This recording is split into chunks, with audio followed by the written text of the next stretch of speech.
Me today. Thank you for having us. Thank you. Okay, so Robin, I heard you speaking on the podium outside. Would you share your story and what brings you here today? Yes. I have a brother, Percy Alexander, who's been in prison for almost 48 years.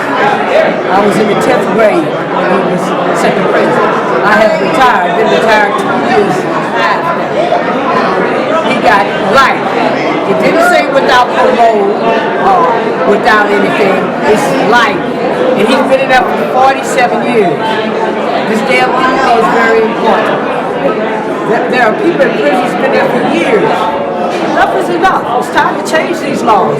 Find out what empathy is all about. And there are many prisoners that are in prison that needs help. And need somebody to fight for them. And that's what this is all about. And I'm so thankful for Miss Ruby Welch.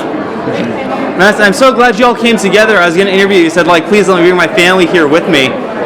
So yes, ma'am, Dominique, could I ask you, what brings you here today? What do you think the importance is for fighting for these people and these certain laws? Well, I'm here not only just supporting Day of Empathy, but asking for empathy for my uncle. My uncle is Robin's brother, Percy Alexander, who's been incarcerated. I'm 48 years old. My entire life for murder. And days of empathy like today, it puts a spotlight because so often things like this are forgotten. People like this are forgotten. So it's putting faces with names, and again, it's putting a spotlight and highlighting this issue. Yes.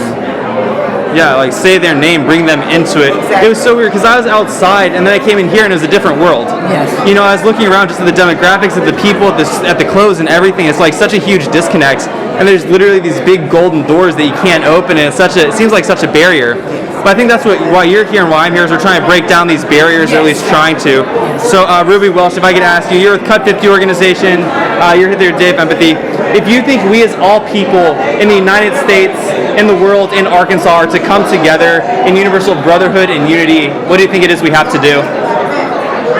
First of all, what everybody has to do is go stand in the mirror and look at yourself. And if you can say that at whatever age you are today, that you have never done wrong against any human being or any state, and that you are without sin, then you have the right to say what you have to say. But I don't believe anybody can shake their family tree and not find someone who has been impacted, whether through incarceration, whether through addiction, whether through being a victim of a crime, domestic violence, or a survivor.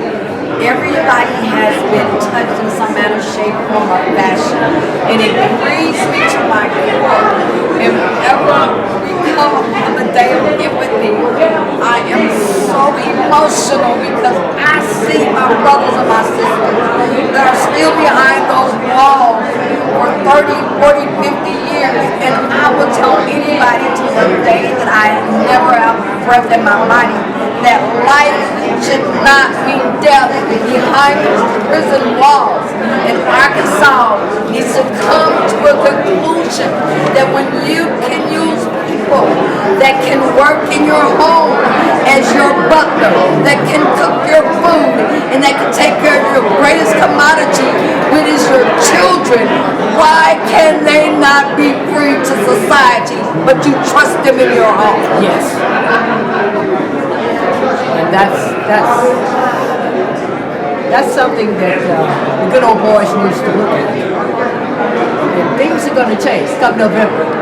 Either they change the laws, change the politicians, okay? Because it's a new uprising. This good old boy stuff is out, okay? People in prison, they need to be released. After 20, 25 years, come on.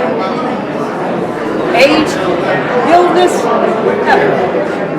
48 years, 47 plus, come on. He's paid his debt to society. And all the people he did something to, or the person he did something, all their family members who tried to keep him there, they're all dead. The old people who would write letters and say, take a cab from Hot Springs to Pine Bluff to the prison down there to keep him from being released. because